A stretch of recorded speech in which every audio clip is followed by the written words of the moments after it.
ബാങ്കിൽ സേഫ് ആയിട്ട് കിടക്കട്ടെ എന്ന് വിചാരിച്ചിട്ടല്ല നമ്മൾ FD ഇടുന്നത്. നമുക്കൊരു ഇൻട്രസ്റ്റ് കിട്ടണമെന്നുള്ള കൃത്യമായ ധാരണ കൊണ്ടാണ്. കാരണം ഇതേ ബാങ്കിൽ നിങ്ങൾ ജപ്പാനിലാണ് പൈസ ഇടുന്നതെങ്കിൽ ബാങ്കിന് അങ്ങോട്ട് പൈസ കൊടുക്കേണ്ടി വരും. ഈ FD എന്ന് പറയുന്ന ഒരു കോൺട്രാക്റ്റാണ്. ആ കോൺട്രാക്റ്റിനെ ഭേദിക്കുമ്പോൾ ബാങ്കിനുണ്ടാകുന്ന സാമ്പത്തിക നഷ്ടമുണ്ട്. ഇതൊക്കെ ഒരു കോംപ്ലക്സ് ആയിട്ടുള്ള പ്രോസസ്സാണ് കേട്ടോ. ഞാൻ പറയുമ്പോൾ വളരെ എളുപ്പമായിട്ട് തോന്നിയാലും ഇതിനൊക്കെ സെപ്പറേറ്റ് കമ്മിറ്റികളും സെപ്പറേറ്റ് ടീമുകളും വളരെ ഹെർക്കൂലിയൻ ടാസ്ക് ആണ് ബാങ്കിന്റെ ബാക്ക് എൻഡിൽ നടക്കുന്നത്. ഇപ്പൊ ലോണിൽ തീരുമാനങ്ങൾ എടുക്കുന്നത് നിമിഷ നേരം കൊണ്ട് പറ്റും. ഈ സിവിൽ ക്രെഡിറ്റ് സ്കോർ ഉള്ളത് കൊണ്ട് തന്നെ ലോണുകൾ മണിക്കൂറുകൾ, നിങ്ങൾ അത്ഭുതപ്പെട്ടും ചില സമയങ്ങളിൽ എങ്ങനെയാണ് 30 മിനിറ്റ് കൊണ്ട് ലോൺ പാസ്സാവുന്നത്. കസ്റ്റമർ നമ്മുടെ എക്സ്പെക്ടേഷൻ എന്താന്ന് നോക്കി. പണ്ട് ബുക്കും ലെഡ്ജറും എടുത്ത് ഒരു ബാങ്കിൽ പോകാൻ ഒരു ദിവസത്തെ പണിയാണ്. അത് കഴിഞ്ഞ് ഇപ്പോൾ ഇലക്ട്രോണിക്കലി ATM ആയി, CDMs ആയി, AC ബ്രാഞ്ചസ് ആയി, മൊബൈൽ ബാങ്കിങ് ആയി. അപ്പോൾ ടെക്നോളജിക്ക് വേണ്ടിയിട്ട് ഫെസിലിറ്റീസ്, നമ്മുടെ വീടിനടുത്തേക്ക് ബാങ്കുകൾ വന്നു, നമ്മുടെ വിരൽത്തുമ്പിൽ ബാങ്കുകൾ വന്നു. ഇതിനെല്ലാം എന്ത് വേണം? കോസ്റ്റ് വേണം. ഇപ്പോൾ ചെക്കിനൊരു എക്സ്പയറി വരുന്നുണ്ടല്ലോ. എന്തുകൊണ്ടാണ് ഈ ചെക്കിന് എക്സ്പയറി വരുന്നത്? ഈ എക്സ്പയറി കഴിഞ്ഞ ചെക്കിനെ നമ്മൾ വീണ്ടും ഉപയോഗിക്കാൻ എന്തെങ്കിലും മാർഗമുണ്ടോ? എനിക്ക് പണ്ട് ഇത് 6 മാസം വരെയായിരുന്നു ഒരു ചെക്കിന്റെ കാലാവധി. ഇപ്പം അത് 3 മാസമായി കുറച്ചിട്ടുണ്ട്. എന്തുകൊണ്ട് അത് കുറയ്ക്കണമെന്ന് ചോദിച്ചു കഴിഞ്ഞാൽ, ഇന്നത്തെ കാലത്ത് ചെക്ക് എഴുതുന്ന ശീലമൊക്കെ ഇല്ല കേട്ടോ. ഞാനൊക്കെ ബാങ്കിൽ തുടങ്ങിയ സമയത്ത് ക്ലിയറിംഗ് ഡിപ്പാർട്ട്മെന്റ് ആയിരുന്നു ഏറ്റവും ബിസിയസ്റ്റ് ഡിപ്പാർട്ട്മെന്റ്. ഇന്ന് അതെല്ലാം മാറിയിട്ടെല്ലാം ഇലക്ട്രോണിക്കലാകുന്ന ഒരു കാലത്താണ് നിൽക്കുന്നത്. ചെക്കുകൾക്ക് നിയമപരമായിട്ടുള്ള ഒരു പരിരക്ഷയും കൂടെ കൂടിയിട്ടുണ്ട്, നെഗോഷ്യബിൾ ഇൻസ്ട്രുമെന്റ് അനുസരിച്ചിട്ട്. അപ്പോൾ ഇതൊരു ലീഗൽ ഡോക്യുമെന്റും കൂടെ കൂടിയിട്ടാണ്. ഇതിന് ഡേറ്റ് വെച്ചില്ലെങ്കിലുള്ള കുഴപ്പം, ഞാനിപ്പോൾ ഹരിപ്രിയയ്ക്ക് ഒരു ചെക്ക് തരാണ്. ഹരിപ്രിയ അത് 5 വർഷം കഴിഞ്ഞിട്ട് അക്കൗണ്ടിൽ പൈസ ഇല്ല എന്ന് പറഞ്ഞ് എനിക്കെതിരായിട്ട് ഒരു ലീഗൽ കേസുമായിട്ട് വന്നു കഴിഞ്ഞാൽ ചിലപ്പോൾ ഞാൻ ഓർക്കുന്ന പോലും ഉണ്ടാവില്ല. ഞാൻ വിചാരിച്ചു കാണും ചെക്ക് കൊടുത്തു, പൈസ ഓൾറെഡി തന്നെ മാറിപ്പോയിട്ടുണ്ടാകാം. നമുക്ക് ആർക്കും അങ്ങനെ അൺലിമിറ്റഡ് ആയിട്ട് ഒരു ലയബിലിറ്റി എടുത്തു വെക്കാൻ പറ്റത്തില്ലല്ലോ. അതുകൊണ്ട് തന്നെയാണ് RBI ഇതിന്റെ ടൈം കൺട്രോൾ ചെയ്തിട്ട് 3 മാസമൊക്കെ ആക്കിയിരിക്കുന്നത്. ഇനി അത് തിരിച്ചു മാറ്റാൻ വേണ്ടിയിട്ട് ഡേറ്റ് മാത്രം മാറ്റുവാനായിട്ടുള്ള പ്രൊവിഷൻസ് RBI ബാങ്കുകൾക്ക് കൊടുത്തിട്ടുണ്ട്. ചെക്കിലെ തിരുത്തലുകൾ, ബാക്കിയുള്ള തിരുത്തലുകൾ ഇന്ന് ട്രങ്കേറ്റഡ് ആയിട്ട്, ഇന്ന് ഓട്ടോമേറ്റഡ് ക്ലിയറിംഗ് സിസ്റ്റം ഒക്കെ ആയതുകൊണ്ട് കറക്ഷൻസ് ഒരിക്കലും അക്സെപ്റ്റ് ചെയ്യുന്നതല്ല. എക്സെപ്റ്റ് ഈ ഡേറ്റ് മാത്രം വാലിഡേറ്റ് ചെയ്ത് കൗണ്ടർ സൈൻഡ് ബൈ ആ ചെക്ക് ഇഷ്യൂർ ചെയ്ത് അല്ല അക്സെപ്റ്റബിൾ ആണ്. പക്ഷെ പല ബാങ്കുകളും അതിനോട് മുഖം തിരിക്കുന്നുണ്ട്. അതുകൊണ്ട് ഏറ്റവും നല്ലൊരു ഓപ്ഷൻ ആ ചെക്ക് തിരിച്ചു മേടിച്ചിട്ട് അല്ലെങ്കിൽ തിരിച്ചു കൊടുത്തിട്ട് പുതിയൊരു ചെക്ക് ഡേറ്റഡ് ആയിട്ട് വാങ്ങുക എന്നുള്ളതാണ്. അല്ലെങ്കിൽ 3 മാസത്തിനുള്ളിൽ അത് പ്രസന്റ് ചെയ്ത് അതിൻ്റെ കംപ്ലീഷൻ വരുത്തുക എന്നുള്ളതുമാണ് ചെക്കുമായിട്ട് ബന്ധപ്പെട്ടിട്ട് പറയാനായിട്ടുള്ളത്. ഇനി എനിക്കൊരു സംശയമുള്ളത്, നമുക്ക് ഈ സേവിങ്സ് അക്കൗണ്ടിൽ മിനിമം ബാലൻസ് വെക്കണം എന്നുള്ളൊരു സിസ്റ്റം ഇപ്പോൾ ഭയങ്കരമായിട്ടുണ്ട്. എല്ലാ ബാങ്കിലും ഒരു മിനിമം എമൗണ്ട് നമ്മൾ കീപ്പ് ചെയ്യണമെന്നും അങ്ങനെ കീപ്പ് ചെയ്യണമെന്നും ബാങ്കുകൾ കർശനമായിട്ടുള്ള ഒരു നിയമം വെച്ചത് എന്തുകൊണ്ടാണ്? എന്താണ് നമ്മൾ ഈ ഒരു മിനിമം ബാലൻസ് വെച്ചില്ലെങ്കിൽ പ്രശ്നം വരുന്നത്? ഒന്ന് നമ്മൾ ഓർക്കണം, നമ്മൾ തുടങ്ങിയപ്പോൾ പറഞ്ഞു ബാങ്കുകളുടെ പർപ്പസ് കൊമേഴ്ഷ്യൽ ഒരു ആക്ടിവിറ്റിക്ക് വേണ്ടിയിട്ടാണ്. അവർക്ക് നിലനിൽക്കണമെങ്കിൽ, അവരുടെ ഷെയർ ഹോൾഡേഴ്സിന് ഡിവിഡൻഡ് കിട്ടണമെങ്കിൽ, അവരുടെ പ്രവർത്തന ചെലവുകൾ കണ്ടെത്തണമെങ്കിൽ, നമുക്ക് വേണ്ടിയിട്ടുള്ള സൗകര്യം, നമ്മൾ ആസ് എ കസ്റ്റമർ നമ്മുടെ എക്സ്പെക്ടേഷൻ എന്താണെന്ന് നോക്കി. പണ്ട് ബുക്കും ലെഡ്ജറും എടുത്ത് ഒരു ബാങ്കിൽ പോകാൻ ഒരു ദിവസത്തെ പണിയാണ്. അത് കഴിഞ്ഞ് ഇപ്പോൾ ഇലക്ട്രോണിക്കലി ATM ആയി, CDMs ആയി, AC ബ്രാഞ്ചസ് ആയി, മൊബൈൽ ബാങ്കിങ് ആയി. അപ്പോൾ ടെക്നോളജിക്ക് വേണ്ടിയിട്ട് ഫെസിലിറ്റീസ്, നമ്മുടെ വീടിനടുത്തേക്ക് ബാങ്കുകൾ വന്നു, നമ്മുടെ വിരൽത്തുമ്പിൽ ബാങ്കുകൾ വന്നു. ഇതിനെല്ലാം എന്ത് വേണം? കോസ്റ്റ് വേണം. ഈ കോസ്റ്റ് എവിടെ നിന്ന് ചെയ്യാൻ പറ്റും? അപ്പോൾ ഒരു കസ്റ്റമർ വരുന്ന ഒരു ബാങ്കിലേക്ക് അക്കൗണ്ട് ഹോൾഡറായിട്ട് വരുമ്പോൾ അയാൾക്ക് കൊടുക്കേണ്ടതായിട്ടുള്ള മിനിമം സർവീസുകൾ ബാങ്കിനുണ്ട്. എന്താണ്? നല്ല ഒരു ഞങ്ങളുടെ ഒരു പണ്ട് ഞാൻ വർക്ക് ചെയ്തുകൊണ്ടിരുന്ന കാലത്ത് ഒരു സ്റ്റഡി അനുസരിച്ചിട്ട് ഒരു മാസം 4 പ്രാവശ്യമെങ്കിലും ഒരു കസ്റ്റമർ ATM പോകുന്നുണ്ട്. 6 മാസത്തിൽ 2 പ്രാവശ്യമെങ്കിലും ബാങ്കിൽ പോകുന്നുണ്ട്.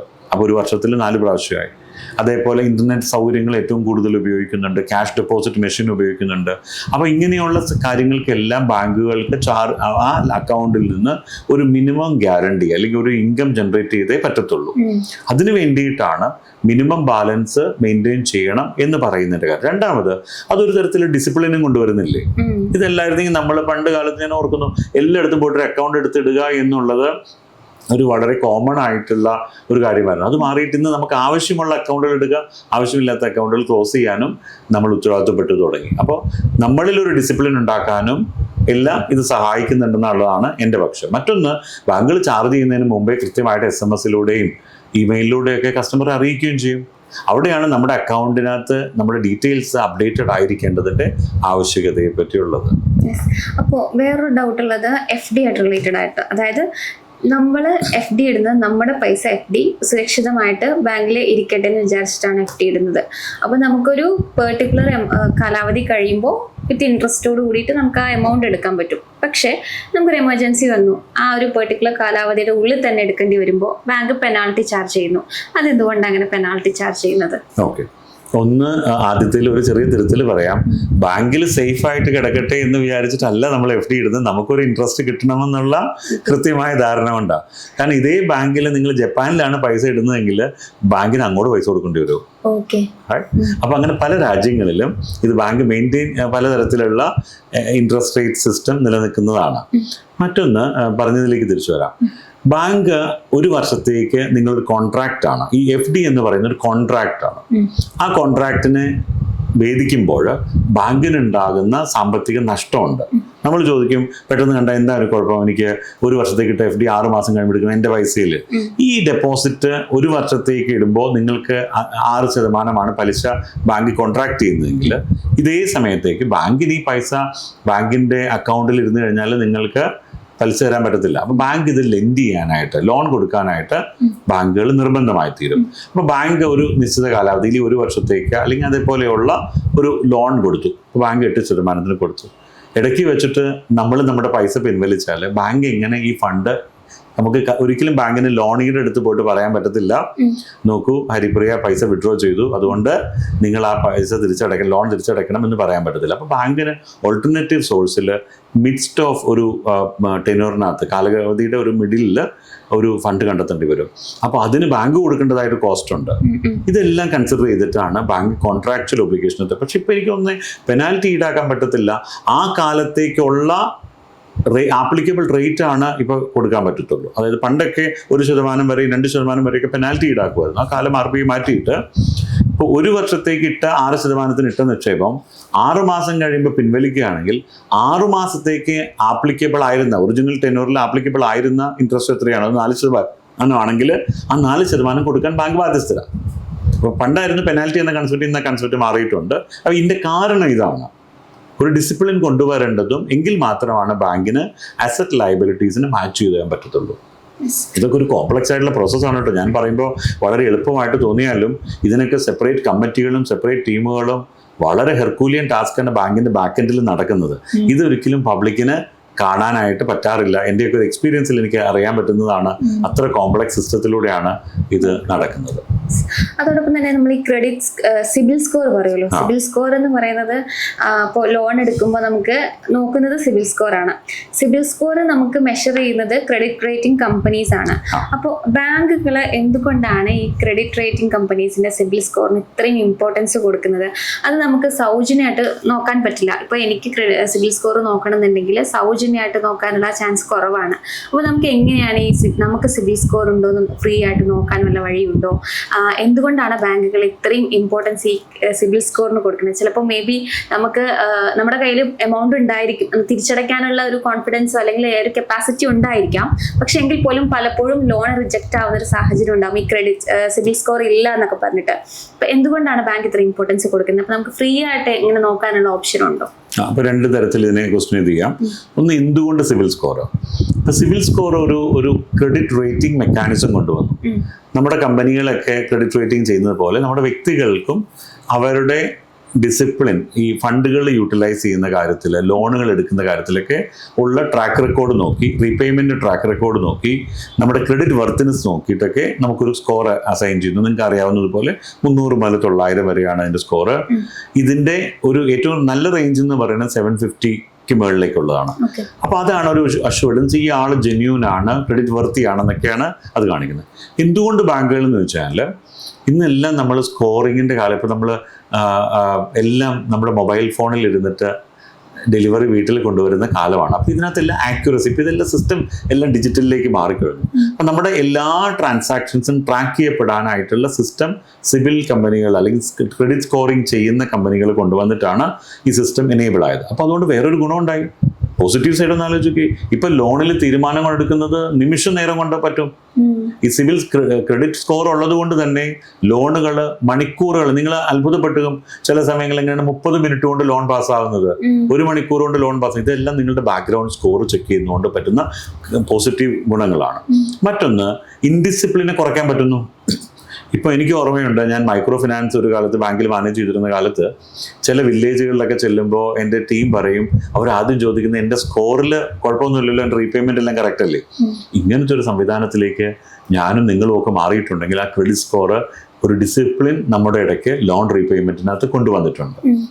അപ്പോൾ അത് ബാങ്കുകളെ സംബന്ധിച്ചിടത്തോളം, ധനകാര്യ സ്ഥാപനങ്ങളെ സംബന്ധിച്ചിടത്തോളം ഒരു വ്യക്തിയുടെ ബാക്ക്ഗ്രൗണ്ട് പരിശോധിക്കാനായിട്ട് ഫിസിക്കലി പോസിബിൾ അല്ലാത്തടത്ത് ക്രെഡിറ്റ് സ്കോർ വഴി പറ്റും. അത് വളരെ നല്ലൊരു ചേഞ്ച് ആയിട്ടാണ് എനിക്ക് തോന്നിയിട്ടുള്ളത്. ഇനി എങ്ങനെ അത് പീരിയോഡിക്കലായിട്ട് ചെക്ക് ചെയ്യാൻ പറ്റുമെന്ന് വെച്ചാൽ, നമ്മുടെ സോഷ്യൽ ഗൂഗിൾ പേ പോലത്തെ നമ്മുടെ ആപ്പുകളിലെല്ലാം ഇതിനുള്ള സൗകര്യങ്ങളുണ്ട്. ഇൻവെസ്റ്റ്മെൻറ്റ് യൂസ് ചെയ്യുന്നവരാണെങ്കിൽ പല സൈറ്റുകളിലും ഇത് പോസിബിൾ ആണ്. ബാങ്കുകളിൽ നിന്ന് ഇത് പോസിബിൾ ആണ്. പക്ഷേ പലപ്പോഴും ബാങ്കുകൾ ലോൺ എടുക്കുമ്പോഴാണ് നമ്മൾ ഇതിനെപ്പറ്റി ബോധേഡായിട്ടുള്ളത്.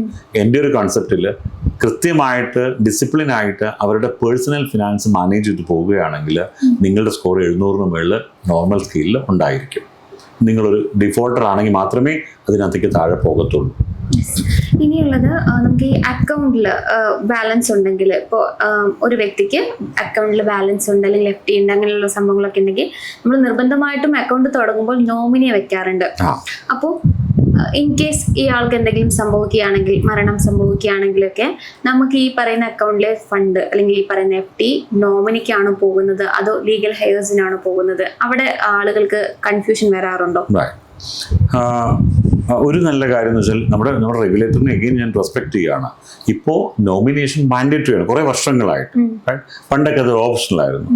ഞാൻ ബാങ്കിലൊക്കെ ജോലിക്ക് കയറുന്ന സമയത്ത് ഈ നോമിനേഷൻ ശരിയല്ലാത്തത് കൊണ്ട് ക്ലെയിം ചെയ്യാത്ത ഒരുപാട് ഫണ്ടുകളുണ്ടായിരുന്നു. ഈ ഫണ്ടുകൾ 10 വർഷമൊക്കെ കഴിയുമ്പോൾ ഇത് ഗവൺമെൻറ്റിൻ്റെ ഒരു സെപ്പറേറ്റ് അക്കൗണ്ടിലേക്കാണ് പോകുന്നത്.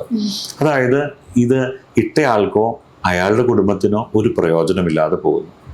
ആ കാലത്തു നിന്നൊക്കെ മാറിയിട്ട് പിന്നീട് ഡിജിറ്റൽ യുഗം വന്നു. അപ്പോൾ കുറേയും കൂടി ക്ലാരിറ്റി അക്കൗണ്ട്സുകളിലൊക്കെ ആയി. അതിനുശേഷം നോമിനേഷൻ മാൻഡേറ്ററി ആക്കി. അപ്പോൾ തീർച്ചയായിട്ടും ഇത് നോമിനിക്ക് അവകാശപ്പെട്ടത് നോട്ടിഫിക്കേഷൻ പോവുകയും ആ നോമിനിക്ക് അത് ക്ലെയിം ചെയ്യാൻ സഹായിക്കുകയും ചെയ്യുന്ന ഒരു കാലത്താണ് വിളിക്കുന്നത്. ഇനി ചോദ്യം, നോമിനിക്കാണോ പൈസ പോകേണ്ടത്, പിന്തുടർച്ച അവകാശിക്കാണോ എന്നുള്ളതാണ്. ഇവിടെ ബേസിക് പ്രിൻസിപ്പൽ, നോമിനി ഉണ്ടെങ്കിൽ നോമിനിക്ക് ബാങ്ക് വേറെ ക്വസ്റ്റ്യൻ ഒന്നും ചോദിക്കാതെ പൈസ കൊടുക്കാൻ ബാധ്യസ്ഥനാണ്. കാരണം ആ കസ്റ്റമർ പറഞ്ഞിരിക്കുകയാണ്, എൻ്റെ ഈ പൈസ ആർക്കിടെ കയ്യിലേക്ക് കൊടുക്കണം, എൻ്റെ നോമിനി ആയിട്ടുള്ള ഇന്നയാളുടെ കയ്യിലേക്ക് കൊടുക്കണം. അപ്പോൾ അതിന് ഒരു ഉത്തരവാദിത്വം ബാങ്കുകൾക്കുണ്ട്. ബാങ്കുകൾക്ക് അതിൽ നിന്ന് ഒഴിയാൻ പറ്റത്തില്ല.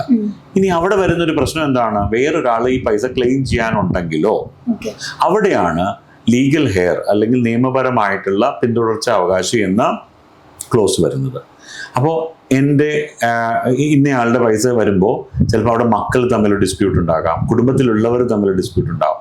ഈ ഡിസ്പ്യൂട്ട് വന്നാൽ നേരെ ലീഗൽ ഹെയറിനാണ് ഇതിനുള്ള അവകാശം. അപ്പോൾ കോടതി വഴിയായിട്ട് അല്ലെങ്കിൽ വിൽ വഴിയായിട്ടൊക്കെ ഇതിനെ ഇത് ചെയ്യേണ്ടതുണ്ട്, എന്താ പറയുക, എസ്റ്റാബ്ലിഷ്ഡ് ആക്കേണ്ടതുണ്ട്.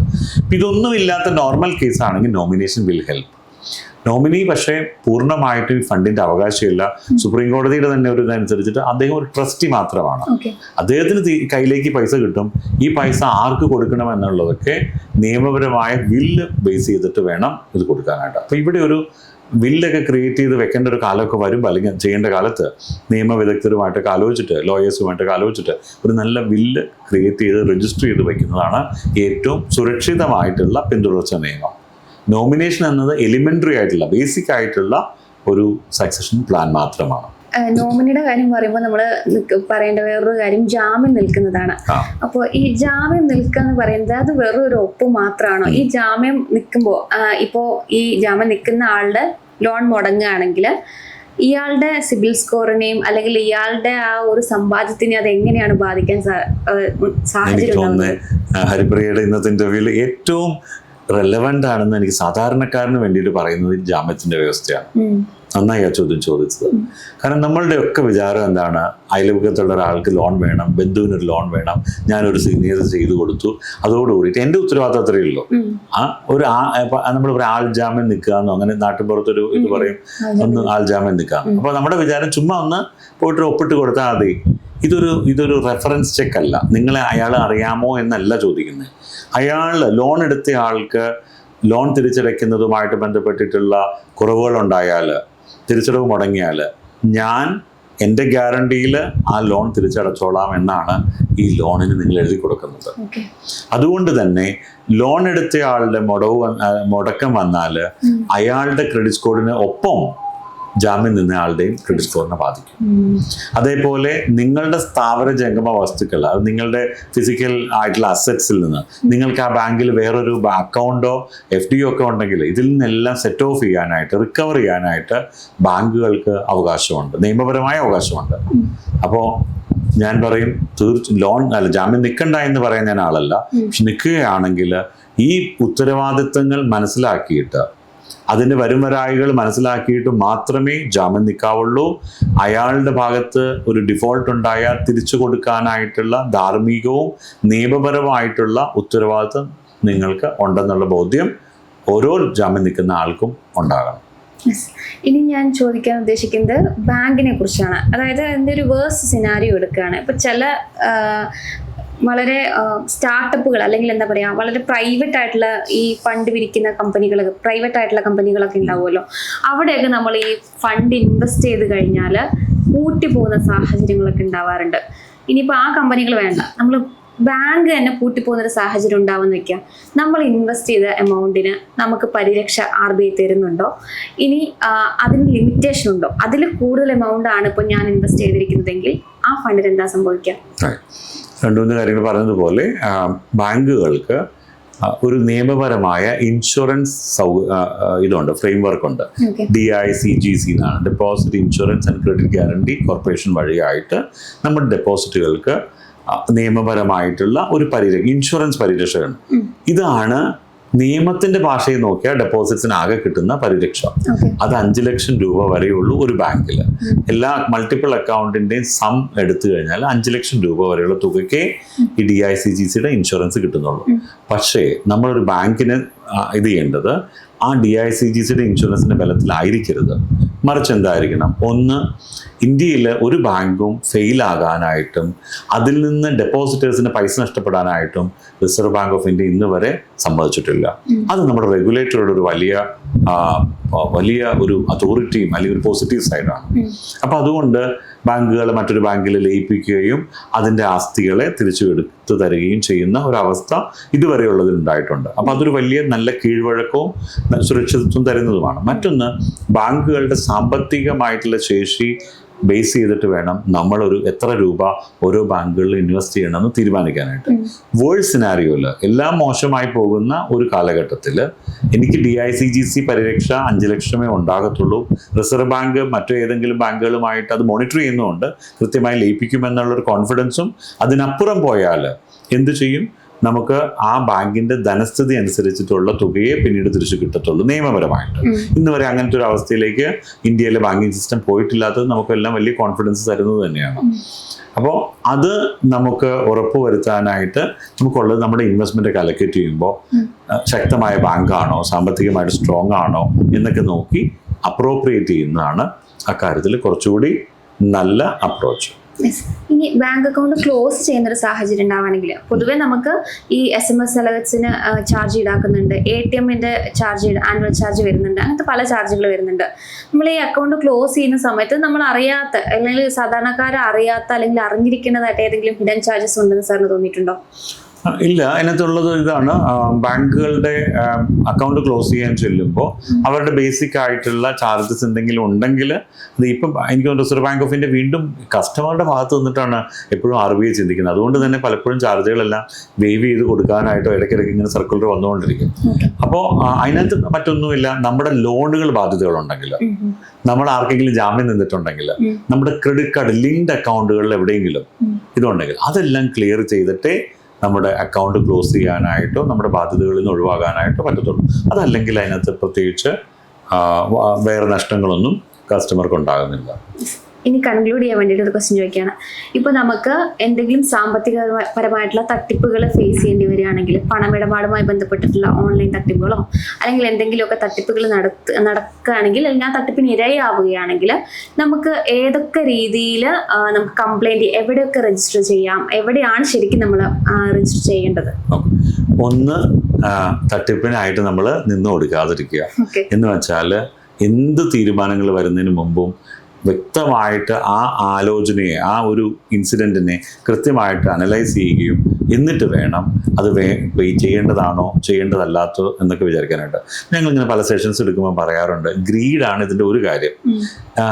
പെട്ടെന്ന് ഇപ്പോൾ ആരെങ്കിലും ഷെയർ 50% ഡിസ്കൗണ്ടിൽ ഷെയർ ചെയ്തു തരാം, അല്ല ഷെയർ വാങ്ങിക്കൊടുക്കാമെന്ന് പറയുക, അല്ലെങ്കിൽ വളരെ പോൺസി സ്കീംസ്, വളരെ തെറ്റായിട്ടുള്ള മണി എന്തായാലും പറയുക, ഇതിനകത്തേക്കൂടെ മണി ലോണ്ടറിങ് സിസ്റ്റത്തിലൂടെയുള്ള അക്കൗണ്ടുകൾ ഓപ്പൺ ചെയ്തു തരാം, അല്ലെങ്കിൽ FD തരാം, നിങ്ങൾക്ക് പലിശ തരാം എന്നൊക്കെ പറയുമ്പോൾ നമ്മൾ അതിന് കൊടുക്കുക.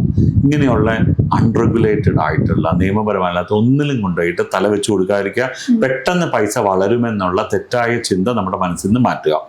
ഫ്രീ ആയിട്ട് ആരെങ്കിലുമൊക്കെ നമുക്ക് വേണ്ടിയിട്ട് പൈസ ഉണ്ടാക്കി തരുമെന്നുള്ള ബോധ്യവും നമുക്ക് പാടില്ല. ഇനി അങ്ങനെ സംഭവിച്ചു കഴിഞ്ഞാൽ ഇപ്പോൾ വളരെയധികം റിസർവ് ബാങ്കിൻ്റെ തന്നെ സൈറ്റിൽ, ഞാൻ ഇതിന് ശേഷം വേണമെങ്കിൽ നമുക്ക് DM-ൽ അത് ഇടാൻ പറ്റും, അങ്ങനെയുള്ള സൈറ്റുകളിൽ ഉടനെ തന്നെ അത് കംപ്ലൈൻറ്റ് രജിസ്റ്റർ ചെയ്യുക. ഗവൺമെൻറ് ഓഫ് ഇന്ത്യയുടെ സൈബർ ക്രൈം റിപ്പോർട്ട് ചെയ്യുന്ന സൈറ്റുകളിൽ റിപ്പോർട്ട് ചെയ്യുക.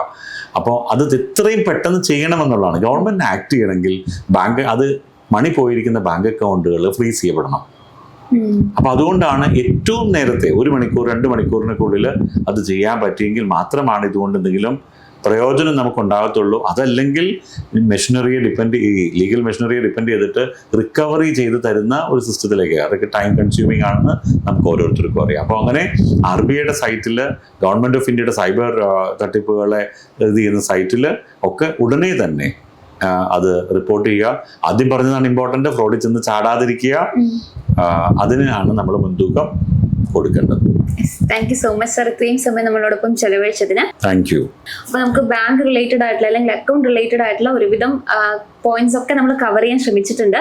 ഇനി നിങ്ങൾക്ക് എന്തെങ്കിലും ഈ ഒരു സംശയങ്ങളൊക്കെ വരികയാണ്, ഇനിയും എന്തെങ്കിലുമൊക്കെ സംശയങ്ങൾ അറിയാനുണ്ടെങ്കിൽ തീർച്ചയായിട്ടും കമന്റ് സെക്ഷൻ ചോദിക്കാവുന്നതാണ്. ആ ചോദ്യങ്ങളുടെ ഉത്തരവുമായിട്ട് മറ്റൊരു സെഷൻ സാറുമായിട്ട് വെക്കുന്നതായിരിക്കും. ഏതായാലും ET ടോക്സിൽ മറ്റൊരു വിഷയവുമായിട്ട് വീണ്ടും കാണാം.